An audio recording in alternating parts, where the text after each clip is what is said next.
The last content information that we're going to learn for chapter 4 has to do with the plasma membrane of the cell, and it has to also do with that transportation, that energy that's happening to move things into and out of the cell.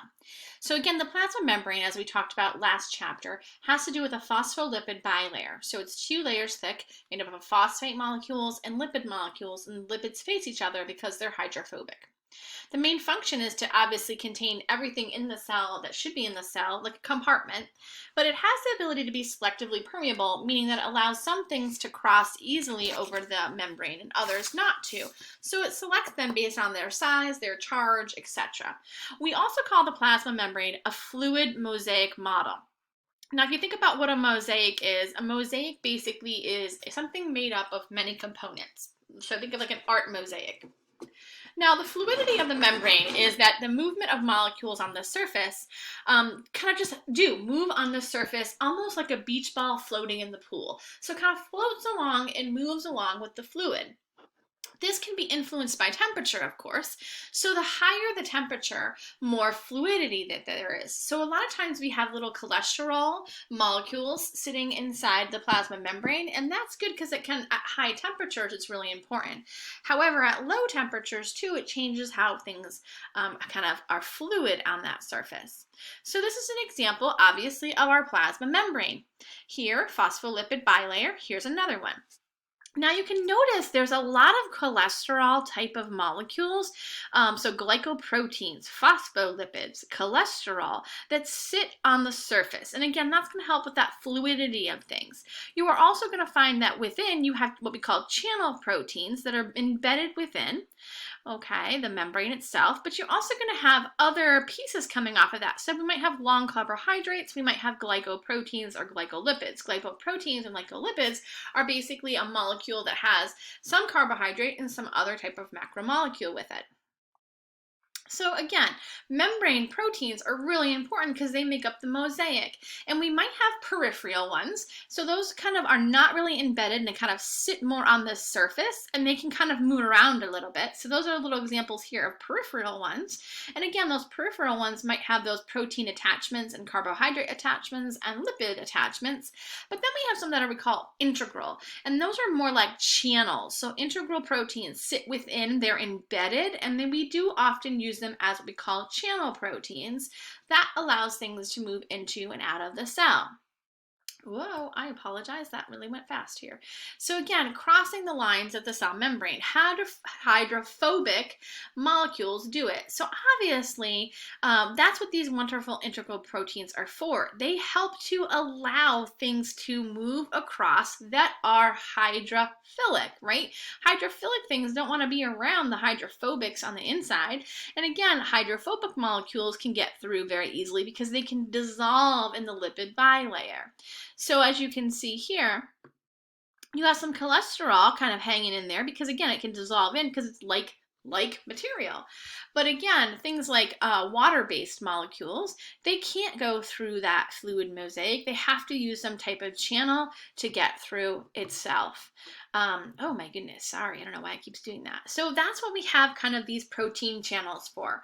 So these are transport proteins. So we have channels, like this guy here, right down here, that are pretty much open. They're a tunnel, and they really allow things to move through really easily that are hydrophilic. They're water lovers because they can't fit through here because then they'd get right into the lipid and get stuck. So they have the ability to kind of free float throughout, again, depending on the size of the channel and the size of the molecule. We also have what we call carrier proteins, and they take up molecules and they change shape because of them based on what's being presented. So here's the inside of the cell, here's the outside of the cell. This particular protein has a special shape to it, and you can see that that little molecule fits perfectly in that little shape. And when it fits in there, again, kind of like this induced fit a little bit, it fits in there nicely. What happens is it closes. So this is almost like a gate. This side of the gate's open and this side's closed. When that molecule comes in, it changes the shape, and so what happens is it closes off the outside and only allows that one molecule in on the inside. So it's almost like Pac-Man's mouth again, opening on one end and then closing and opening on the other end, so that only that molecule is allowed in based on the shape that it fits inside the carrier protein. There's a couple other ways that things can move across the membrane. And so this is what we call passive transport. So passive meaning that it's kind of spontaneous, doesn't need much, etc. And this happens in what we call diffusion and osmosis. So spontaneous means obviously no energy is needed, and all that's moving are the molecules are moving from a concentration of high to low um, until they kind of end up being somewhat normal. So you can kind of see here, this is an example with some red molecules, and there's a high concentration of them in this particular solution. If they were to kind of move across that membrane, they would scatter out a little bit. They would still be the same number, there would just be less of them congregating in one area. So for the example, let's say you're in an elevator and you're packed in the elevator with 20 people and you're all kind of squished together, and you're like, well, that wouldn't happen right now, but you'd all be squished together and you'd feel like really tight and you might feel claustrophobic. And as soon as that door opens, what happens is that you are opening the door and everyone kind of floods out. The same 20 people are now outside of that elevator, but they're not sitting on top of each other. They have space to move. Now, active transport is really important, okay? This requires energy. This allows movements to move across the membrane, but it needs that ATP molecule to do it. And the best example is that sodium-potassium pump. Now, this is what I told you. It will be important for those of you that are moving on to a human anatomy or a vet anatomy class. So sodium-potassium pump are based on ions. Sodium ions, potassium ions. So you'll see, this is the pump. Here is our chamber. So like I said, this is a chamber. This is a protein channel, but it's closed. It's gated, basically. So what happens is we have basically a bunch of sodium inside the cell versus outside the cell, but they want to get out because the concentration's too high. Remember, when the concentration's too high, we don't want to be packed in like sardines. So what happens at 3, 8, Na, sodium molecules, want to go into this channel, and you can see they would fit very nicely in this channel. But you also see there's this tiny little space here where we have to bind an ATP molecule. Now remember, it's not the whole ATP molecule that needs to provide the work, it's just that one little phosphate. So when that little phosphate right here binds to the side of this little spot, what happens is the gate closes on the inside, and then the 3 wonderful NAs have the ability now to leave. Now there's 3 of them, they have a positive charge, so we've lost 3 positive charges. Now what's going to happen is there's an abundance of K outside, which is our potassium. In that potassium, we want 2 to go in, and as you can see on the right side of our protein channel, they fit nice in that triangle spot. And so when those when that potassium comes in, binds to that spot, it knows now that it needs to close the gate on the outside. So the sodium left, the potassium went in, closed the gate. Now what happens is the potassium comes in and the phosphate now is finally released, and it's kind of free floating back to its original form, and it will eventually pick up an ADP molecule again. So what happens is 3 of our sodium left, so it's always a 3Na, and they are going out of the cell.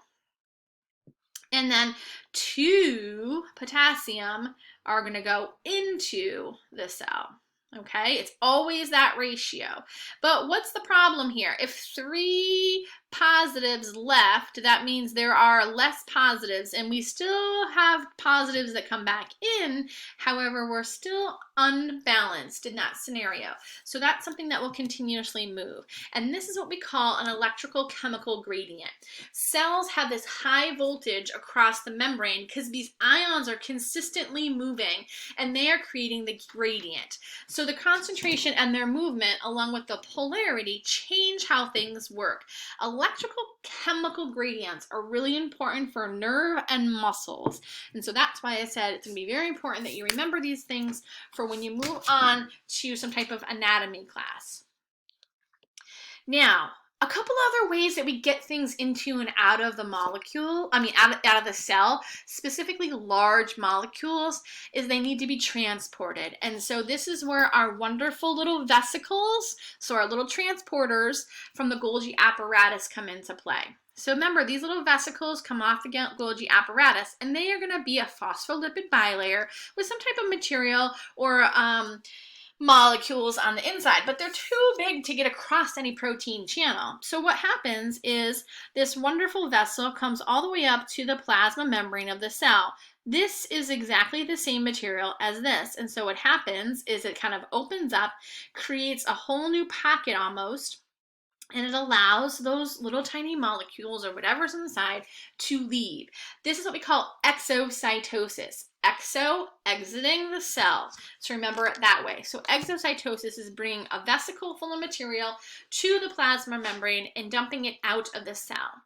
Endocytosis moves inward. So this is when the cell takes in some type of larger macromolecule or just a big molecule.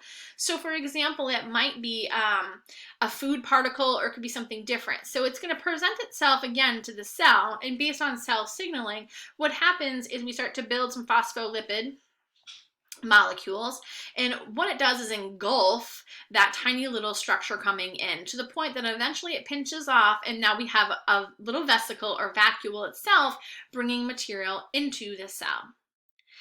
So there are some specific types of endocytosis. We can have pinocytosis and phagocytosis. So pinocytosis kind of gulps up the fluid and important molecules and kind of brings it in. All right, phagocytosis, where the cell engulfs the food molecule with a pseudopod. We see phagocytosis often in our cells, and this is an example of what a lysosome would do within the cell as well to kill any material that shouldn't be there. Now, receptor-mediated endocytosis means that a receptor on the plasma membrane needs to be turned on. And so something needs to fit right in there to allow this new vesicle to kind of build itself inside.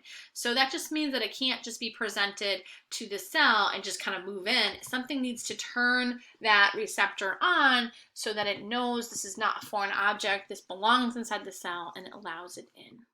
So that is the end of chapter 4.